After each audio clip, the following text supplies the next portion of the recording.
It's Niche, and I'm back with another episode of Laughing and Crying. And if you like the show and haven't commented or rated it yet, please do so. It is motivating for me. I read these comments. It helps me with the show content. Go to Apple Podcasts, go to Spotify, go to Google Podcasts, and rate the show. Give it 5 stars. If you don't like it, keep that to yourself. Just rate it if you love it because it helps it to be seen and heard by more people. And, right here, I'm all about impact. So if I can impact anyone, I'm ready and willing to do that. So rate it, comment, review the show on Apple Podcasts. And let's share this with the masses. You know what I mean? That's my spiel. Welcome to Podcast Land. And you're in for a ride. We have a good show today. Of course we have a good show today. My favorite segment, as you all know, Let Me Tell You a Story, is going to be present today. And after that, we're going to get into a topic that is triggering for me, of course, because it's all vulnerability, whatever. A topic that I'm familiar with, and it's really, really close to home, and that is ADHD. I don't know if you know what that is, but we're going to talk about it, the T, the X, Y, Z, all of it about it a little bit later in the show and how it impacts relationships. So, yeah, we have a good show. If you're confused, if you're like, what is that? Just stick around. You'll find out. And it may be a little bit closer to your home than you think, Let me tell you a story, right? And the story that I have for you today, OMG. My husband, Dre, if you don't know him, how he rescued me one day while we were dating. Okay, so basically what happened was we lived like 25, almost 30 minutes apart. And so we weren't long distance, but it was a commitment to come and see each other. So it was one day after work. He was like, okay, I'm going to come over, I'm going to hang out for a little bit because I haven't seen you all week. So he's coming and he stops by the gas station, on his way over. And so he's like, hey, I'm gonna be a couple more minutes. And so I realized I had a couple more minutes and I was just like, you know what? I have trash. I have 2 bags of trash and this guy's gonna come over and he's gonna think that I'm dirty. And so we're in the dating phase. So I'm still trying to impress him a little bit, now he takes out the trash, you know what I'm saying? But in the dating phase, I was still trying to impress him a little bit. So I was like, you know what I can do? I can take this trash, get in my car real quick, drive to the dumpster. It's just around the corner. Throw this trash out, be back before he even gets here. And another thing that you need to know in order to have context around the story is Dre hated when I went out at night because he grew up differently than me and going out at night was not safe. And I grew up always kind of living in safer neighborhoods. So go to the dumpster. I take my keys out of the car. Well, I get the stuff out of my trunk. I have the keys in my hand. I have the trash in the same hand. And before I could think about it, I throw the trash in the dumpster. And as I'm sure you can gather from what I'm saying, the keys went with it. Okay. Like I said, hindsight 2020. So only reason I could laugh at it.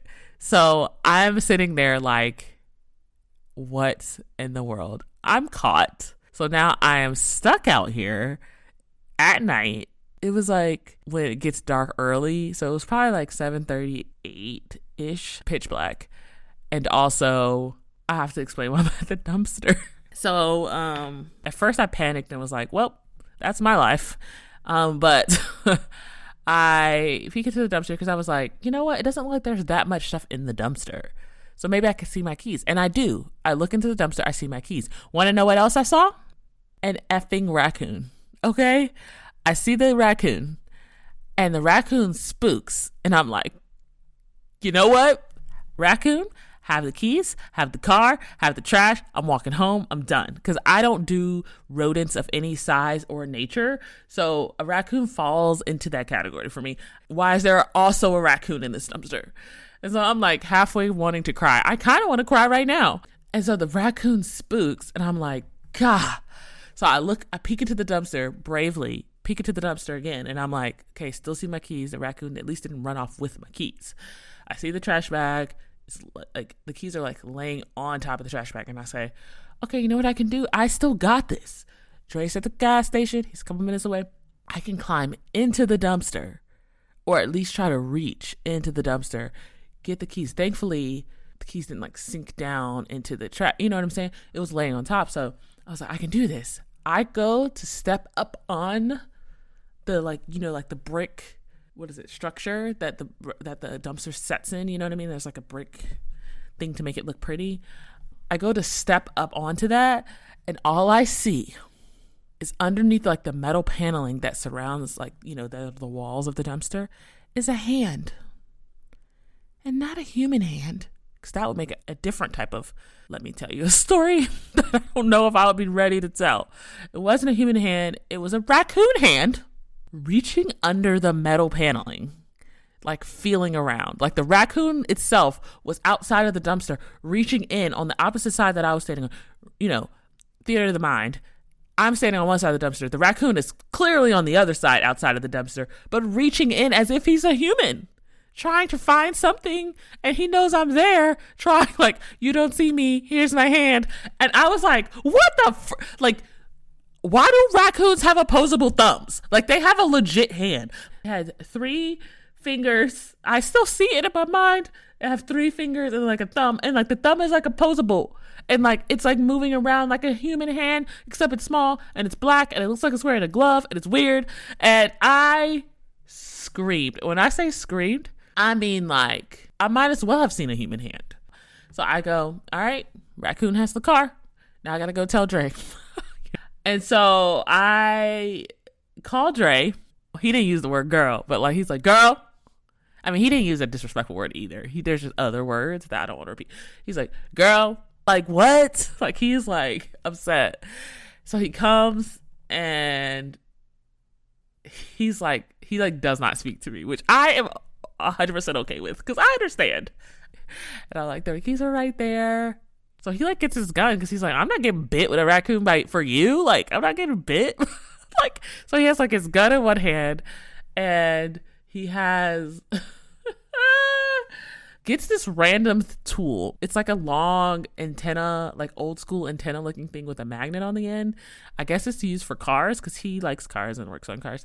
But it's like used to like get screws or if you drop something while you're like in a car. Anyway, so he gets this thing, jumps up on this like brick paneling, and all I could think about is like, you're my hero. And he's like pissed. Like he wants to cuss me out from A to Z, I'm sure. And he like gets up on this and I'm like, please don't fall in with the raccoon. I don't even care about the keys at this point. The raccoon is my first priority. Like, please don't touch it. Don't get close to it. It's real. It has thoughts. It has a mission. It's on, and we don't have to be here with it. Like, it can have it. It can have the car. It can have the keys. Anyway, and so he is up on the thing, and he's like, shut up. Just don't talk to me. Like, this is scary enough. Like, shut up. And he's not scared of the raccoon. He's scared of falling into a dumpster. I'm still scared of the raccoon. He's like carefully like getting my keys. Anyway, he gets my keys. He saves the day. And I now can't even look at a raccoon. And he's just like, I swear to God, Nisha, I swear to God, like, don't you ever do that again. I don't care what you have to do. He's like, it would have been so much easier to get into your car, to get your keys out of the car. And I think that was the day that I was like, I'll keep you around. I guess you're okay. To Dre, not the raccoon. Like, the raccoon's dead to me. Okay. But for the Dre, I was like, I'll keep you around, you know. But I just want you guys to know how lovely my husband is. And so no raccoon pictures, no gifs, no memes, none of that. Like, I'm good. I don't know why I tell you guys this stuff. You know what I mean? Like, it's embarrassing. Have you guys ever lost your keys? Like, I really would love to know, like, I lost my keys or I got myself into a predicament, like, story. That would be hilarious for me to hear. Write in, tell me. So we come to the part of the show where we just step into our conversation, and I'm ready for it. Are you ready for it? Our conversation today is about something that's close to my heart, and that's ADHD. There's ADD and there's ADHD. So ADD stands for Attention Deficit Disorder. ADHD stands for Attention Deficit Hyperactive Disorder. I was diagnosed with ADHD. The main difference that I've heard is the hyperactive part. Adults do have ADHD. And for the purpose of this podcast, I'm just going to say ADHD and not ADD ADHD, just because it's kind of a mouthful. But they both kind of fall into what I'm going to be talking about. Usually when you hear ADHD, children come to mind, because usually when a child has like behavioral issues, or you're like, what is wrong with this kid? And they diagnose. And anyway, that's not what I'm here to talk about today. I'm here to talk about adults living with ADHD, whether you know it or you don't know it. And having ADHD can be a huge contributing factor to the success or the failure of a relationship. What is so crazy, Dre and I both have ADHD. And there were a lot of parts of our relationship that we did not understand coming into it. And I'm going to get into this a little bit later after I lay down some facts about it so that you can like have the context around it. I just really am like, there are people who are out here struggling in their relationships, having ADHD symptoms, not realizing that they're a candidate, not realizing they may need to get evaluated for it. And I just think that shouldn't be the case, right? Okay, so before I get into a little bit of our story, I just want to say what it is. So if you're not familiar, ADHD, it's literally like a difference in brain development that ends up causing you to be affected, your attention to be affected, your ability to sit still, your self-control. It can cause you to be inattentive, impulsive. And the treatment can vary from just therapy to medication. So there's definitely a treatment for it. It may not completely take it away, but there's things you can learn to be more efficient and more successful in life. And I think, what's part of our story, me and Dre, is that like not every ADHD case is the same. It doesn't show up in everyone the exact same way, because as you become an adult, you've learned how to cope somehow with it. If you are somebody who I'm talking to and you don't know that you have ADHD, you have probably had to learn how to deal with it.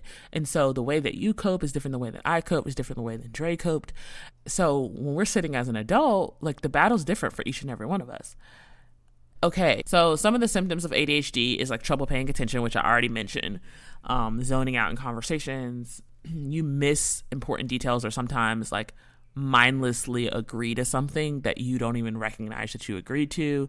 Just like trouble all around paying attention and also staying focused on something. So you daydream a lot. And everything that I'm talking about is in excess, not, everyone daydreams. But when you have ADHD, it's in excess. Like you find yourself always daydreaming, or you find somebody always being like, hey, are you there? Are you there? You're usually forgetful or are considered unreliable by people in your life. If you don't write stuff down or make a list, you know that you're going to forget. It's not that you might forget. It's not that you do it because you just like lists. It's, that this is like your lifeline, right? You have poor organizational skills. And this is a tricky one because I actually had really good organizational skills, but it was a coping mechanism for ADHD. So I had learned how to organize so that I wouldn't forget things and everything. And I was very anal about my organization. But I hated it. I was not type A. It didn't bring me joy to organize things. I just knew it was my lifeline. But usually people with ADHD have difficulty finishing tasks or difficulty starting tasks. I mean, I have like chronic tardiness, 5 or 10 minutes late. Not to the point where it's intentional, but you're like, why am I always 3 minutes late? Why am I always 5 minutes late? Why am I always 10 minutes late? And a lot of times if you're already in a relationship or you have friendships, you kind of feel like you're the child. And whoever the other person is like parenting you, like, hey, don't forget this, don't do this, hey, I gotta remind you. And you just put in a position where you feel like the child. Okay. A couple other symptoms is impulsivity. Like you tend to blurt things out without thinking. You maybe be accused of being blunt, or sometimes you ramble because you're just kind of like, this is on my mind, I need to say this, and you like continue to ramble. You have financial impulses, maybe buying things you didn't think about very much, you just kind of bought it. And also like jumping to conclusions in arguments because you don't really have the patience to like wait out a conversation or wait till someone gets done speaking. You have to kind of like interrupt or interject. The last one I'm going to say is you have emotional outbursts, trouble managing your emotions. You could be short-tempered. You have trouble having calm conversations, like the level I'm talking at right now. Like you are passionate and you have to say what you want to say, and you have to use this volume, or it has to become elevated in some way. And people tend to walk on eggshells around you, which you may not know if you never asked anybody. So don't just write that off. But people may walk on eggshells around you because they don't know what you're going to say. They don't know how impulsive you're going to be. They don't know if they're going to be able to finish their sentence. They don't know if you're going to get angry, and they're not going to understand why. And if you're feeling like, man, I'm 3 or 4 of those, just keep listening. With me and Dre, we were both diagnosed as an adult. Before I met Dre, I was diagnosed with it. It was something that I heard so much when I was younger that I was like, I don't care. It's ADHD. I've heard about it. It's for kids. I'm good, and I just kind of just left it for what it is. But it was never like a big contributing factor. Like I didn't take it that seriously. I just let it go. Dre, when I met him, it was about 6 months into our relationship when I realized, hey, you are very similar to me in the way that you have a hard time focusing. He was very anal when I met him, like has to be on time, can't be late. And it just bothered me to the point where I'm like, I remember being like that at some point. I wasn't like that on time, but I was like that on everything. Like I was just overly anal about things. And what it came from is that a symptom of ADHD is being very forgetful, or being so distracted that you end up forgetting things. So when you don't know you have it, you tend to cope by like, swinging the pendulum in the opposite direction. Okay, I know I'm always late, so let me always be extra early to kind of compensate. And when somebody tries to be like, you don't have to be this early, you're like, yes, I do. I have to be this early. You should, and you get defensive about it because you don't even know why you're doing it. I mentioned it to him like, hey, this might be a thing. And he kind of blew it off, and I wasn't that pressed about it. But it wasn't until that we got married that it actually became a thing. We were kind of just unmedicated, flailing around, and then we started fighting. And I'm not here to blame ADHD for fighting. And when I say fighting, I don't mean physical violence. I just mean arguments of epic proportion.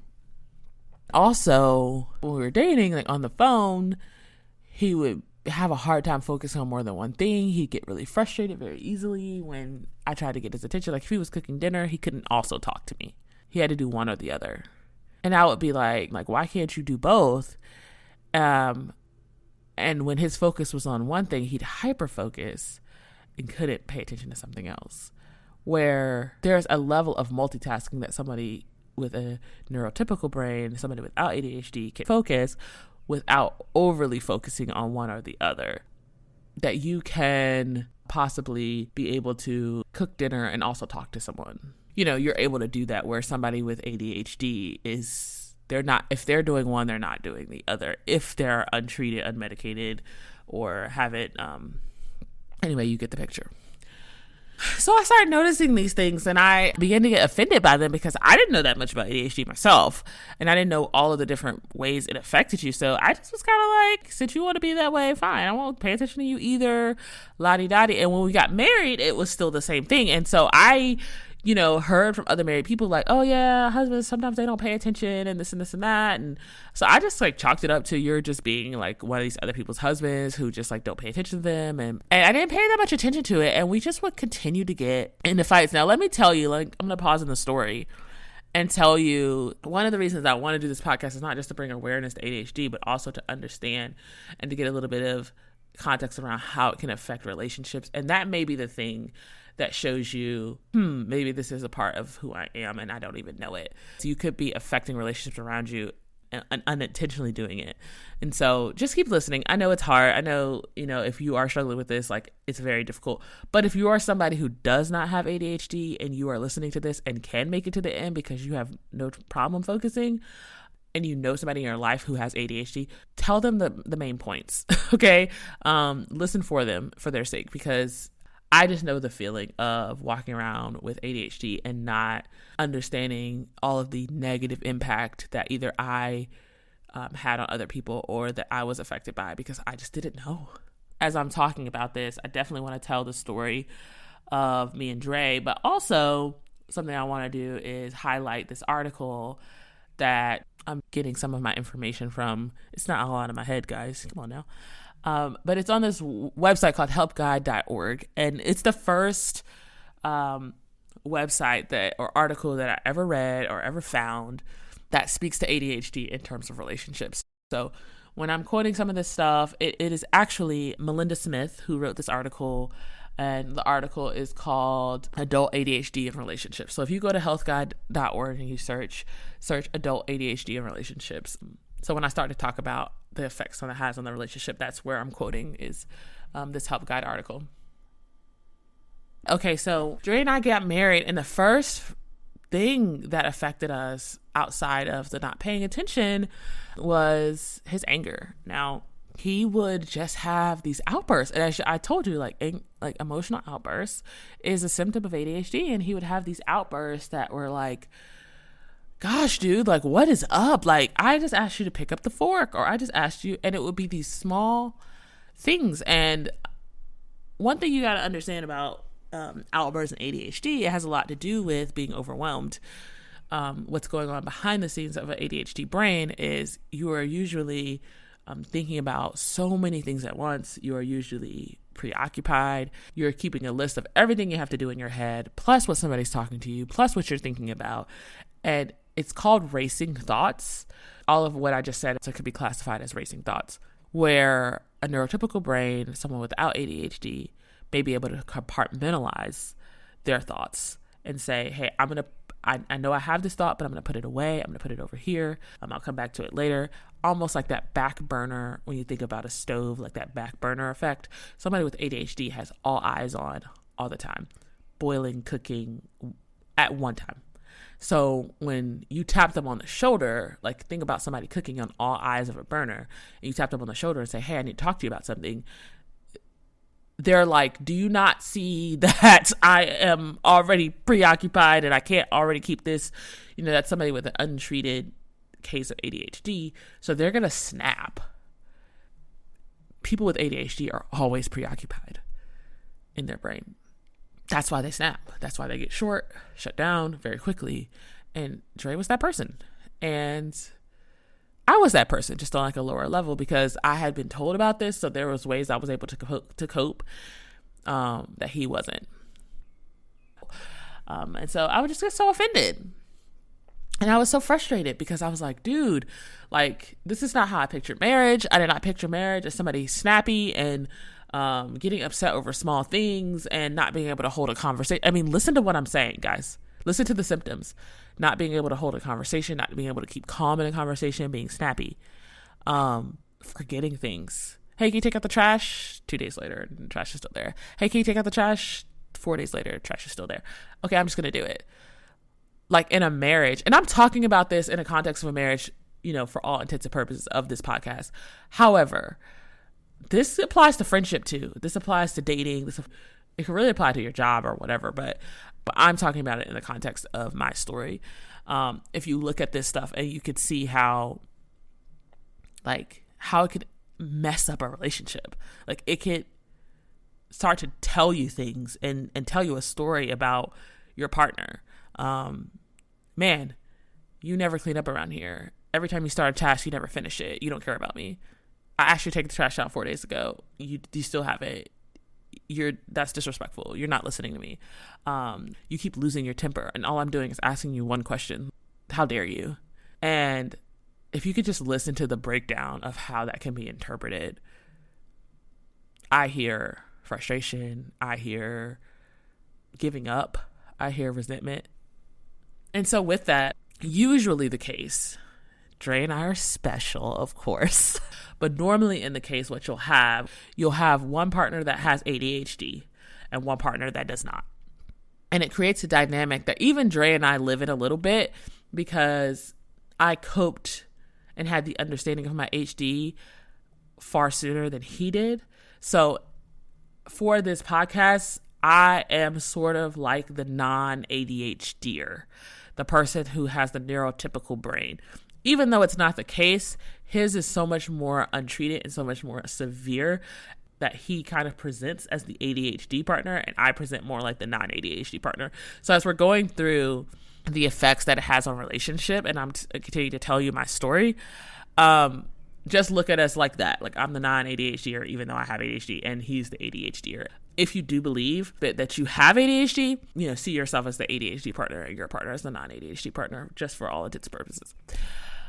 So as the person with ADHD, as you're dealing with ADHD and you're in a marriage where you feel overwhelmed, you're still being impacted by that non-ADHD partner, right? So the ADHD partner may feel these things, like overwhelmed, because you already have that constant stress of your ADHD symptoms that you don't even know about. You're constantly just like wishing other people would just like relax, like it's not a big deal, because that may have been how you cope with it, where nothing can be a big deal because everything's always a big deal, right? You have those racing thoughts. You feel different. Like, why can this person, the non-ADHD partner, understand? They have racing thoughts, don't they? Because everybody has racing thoughts. So why can't they understand that I'm overwhelmed? Why can't they understand that? You may be thinking as the ADHD person. You feel like you're constantly being criticized, nagged, micromanaged, and not really taking into account how much you forget, how much you drop the ball. And you just feel like incomplete, like nothing seems to please my freaking spouse. They're always asking me stuff. You see your spouse as insatiable. They just don't get it.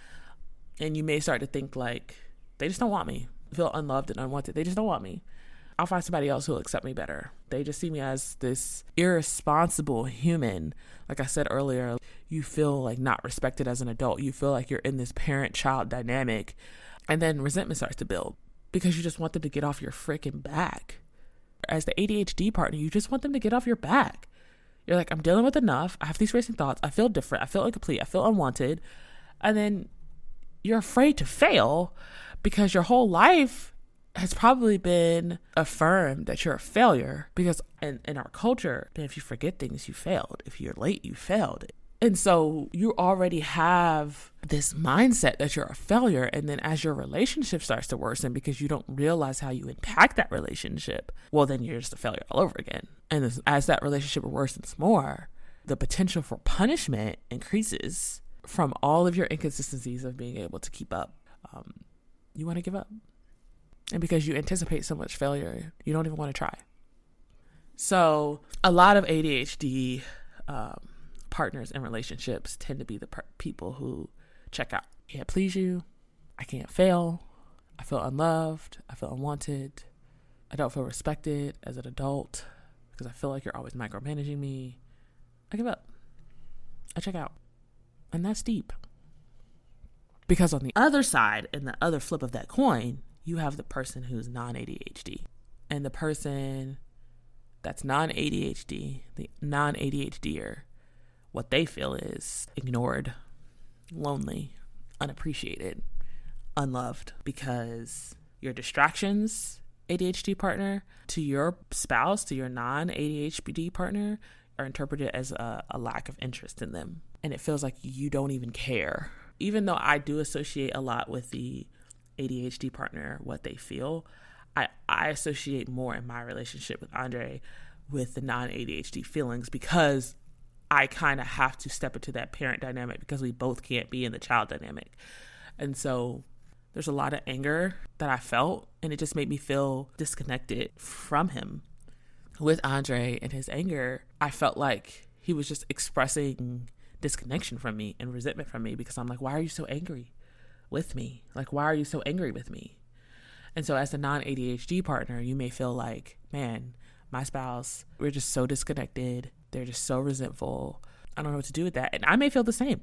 I may feel disconnected from your anger, and I may feel resentment as a non-ADHD partner.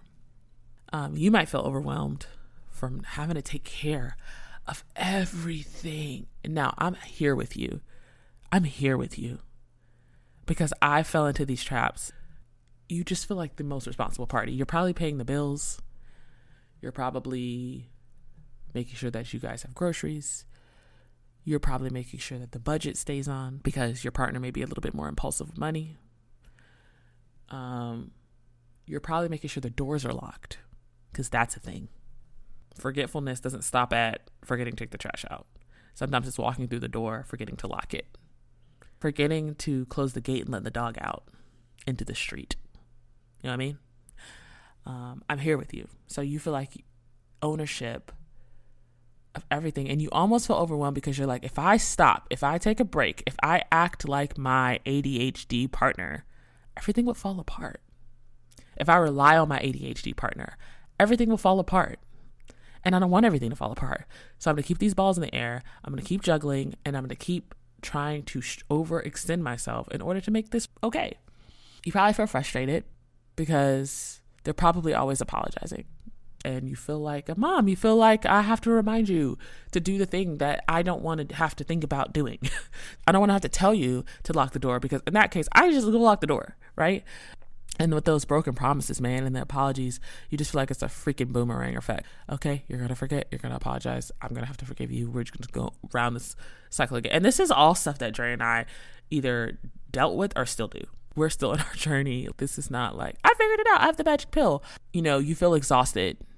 There may have been times where you're like, I know what to do because I know what to do when I forget things. So I'm going to tell you what to do when I forget things. And you should take that advice and you should do it because that means that you care and you're taking my advice. And then they don't because it doesn't work for them. But you don't necessarily receive it that way. You receive it as this is something you could do to help me and you're choosing not to. Okay. So if you're the non-ADHD partner, to sum up, you're usually the person in the relationship that complains and becomes increasingly resentful. If you're the ADHDer in the relationship, you usually feel judged, pull away, and really nobody's happy. I don't want to leave you with this. This is heavy. It's called laughing and crying. You know what I mean? I want to tell you what to do. I can't tell you what to do because I don't know. But I can give you tips from things Dre and I have learned and give you some hope that that doesn't mean it's the end. And even if you've had a relationship end, and you're now realizing, crap, I have ADHD, and that's why that relationship ended because that person got so fed up, or that person had ADHD, and that's why that relationship ended because I got so fed up. If you're in a new relationship now, it's not too late. It's not too late to issue an apology. It's not too late to get peace within yourself about it, even if you can't even talk to that person anymore. And it's not too late to do something different for the future. Okay, so here's hope. The tips I'll give you.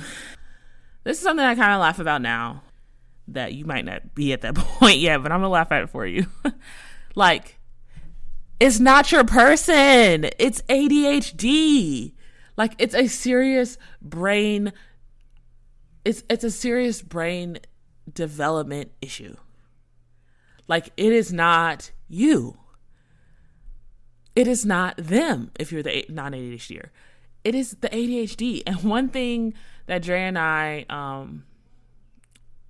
learned is that we have to team up. We have a collective battle. Whether you both have ADHD or just one of you, you have a collective battle. And that is coping with, dealing with, being successful in spite of ADHD. Like, it's possible, right? And so some of the things that we learned is like, study it. I know I'm giving like my little short snippet, hopefully trying not to be too long-winded about it, but like, study it. Get in front of somebody who knows more than even I do, because you don't know how to change something you don't understand, right? Figure out if you have it. Figure out if you're dealing with it. And, you know, that was one of the first things we did. We had to understand that we had to listen and have an open mind with each other. Period.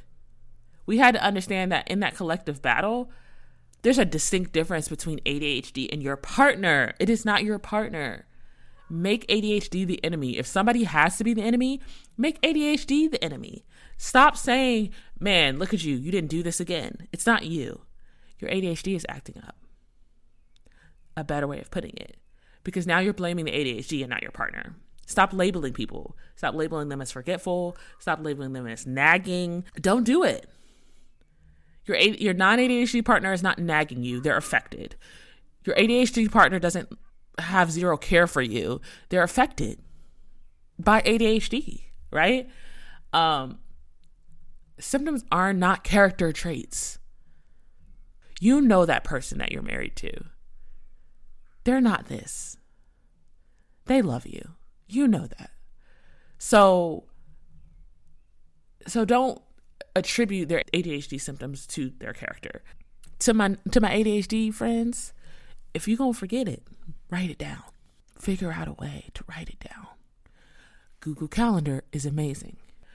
For my ADHD partners, try asking before you get frustrated, is there something more I can do to help you? There will always be something more you can do to help them. As I'm playing the non-ADHD role in my marriage, there is always something Dre could do to help me. And he has gotten really, really good at saying, hey, honey, is there anything that I could do to help you when you get home? Because most likely there's something that he's forgotten. And it kind of he's giving me the grace to be able to repeat something, right? Instead of me having to be the person that nags, I could say, hey, yeah, as long as that trash that I told you about is gone, I'm good. And he's like, yep, got you. I'm doing it now. You know, in addition to that, is there anything I can do to make things easier for you? Which is kind of the same, you know, two sides of the same coin as well. Accept your impact. Accept the fact that you're a nag, because you most likely are. Even though they should give you the grace to not call you that, you most likely are a nag. Just saying. And it's because you're hurt. It's because you're affected. But accept that. They deserve an apology as well. Nobody wants to be in a parent-child dynamic. You got to break out of that. For the ADHD partner in that parent-child dynamic, realize that you fail to follow through on tasks and that trust is broken. For the non-ADHD partner, realize you're responsible for your resentment. However unfair it sounds, you decided to blame your partner instead of trying to figure out the why. Now you know the why. For the non-ADHD partner, you stopped appreciating your partner for their positive qualities and contributions because you're so focused on their symptoms. Even if you didn't know they were ADHD, you're so focused on their symptoms. Take responsibility. For the ADHDer, accept the fact that you present as irresponsible and careless. Even if you're not, that's how you present. Accept your impact. And intention over everything, guys. When possible, focus on your partner's intentions rather than what they actually do. Because your ADHD partner is going to let you down. Your non-ADHD partner is going to let you down. If you guys fall back into these old behaviors, you have to be the person that says, hey, I know your heart over what you're deciding. It doesn't mean they don't care. They're affected. For the ADHDer, acknowledge that you need treatment and help. And go get it for yourself. Make an appointment. Don't make it the non-ADHD partner's responsibility for you to go get diagnosed or for you to go get evaluated. For the non-ADHD partner, watch what you say, how you say it. Avoid critical words and questions that put your partner on the defense. Like, why can't you ever do what you said you would do? How many times do I have to tell you? Do you hear how it comes off like a parent? Try, hey, I want to help you get this done. I know I've asked you this before, and I just want to be able to help you. How can I help? Or, hey, I've noticed that there's a pattern that when I ask you to empty the dishwasher, I end up having to do it. Is there something that needs to change? Can you give me some insight on this? And this is what Dre and I do that's been the most successful for us. Finding the humor in the situation. Learn to laugh at the inevitable miscommunication and misunderstandings, because the laughter relieves the tension and brings you closer together. Like Dre and I literally, if I'm driving home, there's like my gas light is on and I'm like, man, I don't feel like going to the gas station.